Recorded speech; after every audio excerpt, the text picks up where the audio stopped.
Right, today we are going to be doing some more animation, and we're going to start with a jellyfish tutorial, and then I'll give you your next project. The jellyfish tutorial is where you're going to create this little jellyfish swimming up on the sea. You're going to be using an asset warp tool, which creates some rigging. And rigging is something that comes from even before our digital animation. Comes from the basic like claymation or anything. It's essentially the skeleton that goes inside of the character. So you can see this would be the before and this would be the after somebody has actually created the character on the rigging. Okay. So we're going to go through this tutorial quickly. After that, then it will be your job to create a sea animation. This animation should be 160 frames and at least 160 frames and 24 frames per second. It needs to have at least 3 moving sea creatures. Obviously, if you're using the asset warp tool, it's going to take a little longer to use. So maybe you have just one character using that rigging, and then the other characters could either be moving slowly across the screen or a little simpler animation. Up to you. And like I said, you need to use the rig on at least one creature. All right, let's go into our Adobe Animate. And we are actually going to use another one of these tutorials because they do come in helpful to see where we should be clicking. So I'm going to go up to Help, Hands-on Tutorial, and we want Animated Jellyfish. Go ahead and click on that. I already have mine open, so I'm not going to click on it again. I'm going to go ahead and click Next, and I'm going to set up the rigging for this character, which is this little tool that looks like a thumbtack. I'm going to start at my center rigging, which is going to be in his face. So I'm going to click on there. And it's going to bring up a lot of lines. Don't panic. We want some of those lines there.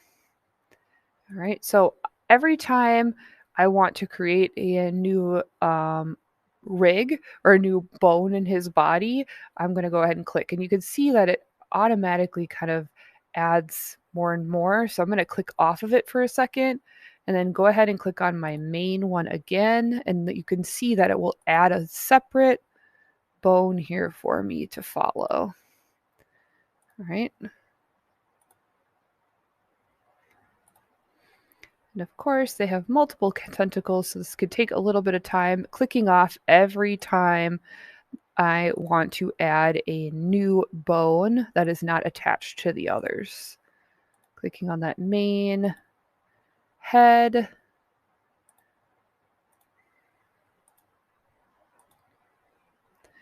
All right, we're almost done with that. Last one. We don't need to leave a leg behind. All right, I would be more careful if this was my own animation, but let's go ahead and keep going. All right, so click outside. We already did that. Next one is we're going to convert the bones so that the tentacles are soft, so that they do more of a wiggle that we want. So we're going to go ahead and make sure that we are on that, and we're going to click onto one of the tentacles so it turns orange and go up to Properties. And we're going to get an option down here under Warp Options to either go hard or soft. I'm going to have soft. You'll do that to each of them.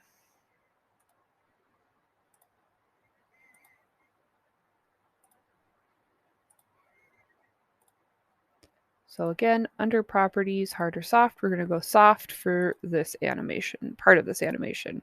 We are going to turn them back into hard warp in a second. All right, so we are done with our initial rigging. So we're going to go up here to the free transform or Q. Give ourselves a little more room here to work with. And we're going to drag our character down to the bottom, our little jellyfish. Make sure we're on the jellyfish line of animation. And we're ready for our next steps. We're going to click on the 35th. It doesn't have to be exact, but as close as you can. I'm going to insert my keyframe right here. And then I am going to drag him initially, I think, right around here. All right, click next. So now we're going to convert the tentacles at endpoints to like a fixed pin so that he'll squish up, but he won't squish up too much. So let's zoom back in again. We'll click on the 50th frame.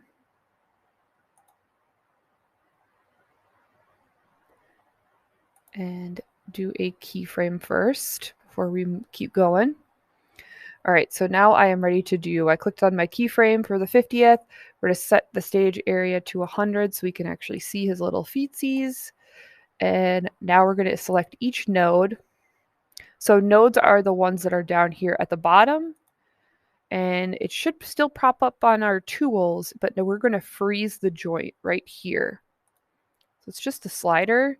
That should convert that dot into kind of like a bluish purple color. You have to do it for each tentacle separately. There is not a way to do it all together.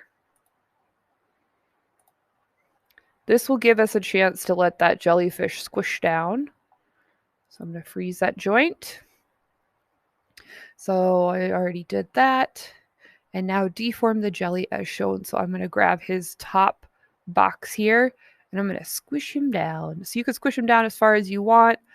Remember, we're trying to make it look as natural as possible. So I'm going to just squish him down a little bit. I'm ready for my next group here. All right, so I'm going to create a new pose. So on the 70th frame, I'm going to insert keyframe again. I'm going to click that node at the top, and I'm actually going to drag it out a little bit. This is that push off of that jellyfish. Okay. So we're going to click on each node and we're going to disable the freeze. Now it's kind of a going back and forth thing, but in the end, his movement is way more realistic than us trying to move each of them separately. So again, I'm clicking using my asset tool here. I'm unfreezing each node at the end of each tentacle.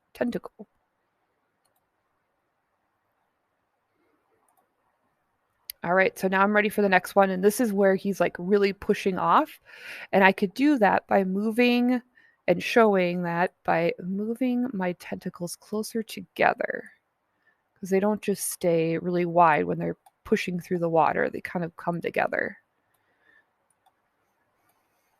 Each jellyfish is going to look a little different. All right, so I'm ready for my next. And then it says go to the 160th frame. So go ahead and scroll, too far, to the 160th frame on my jellyfish. Go ahead and put that keyframe in there and bop your zoom out to about 50 so that you can see the top of your screen.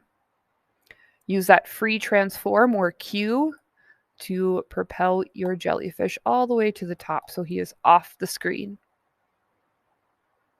All right, I think you probably know the next part. Now we actually need to tween. So I'm going to go back to my beginning, click on a frame inside that first animation, insert classic tween, and I'm going to do that for each of my different movements. So it fills in the spaces for me.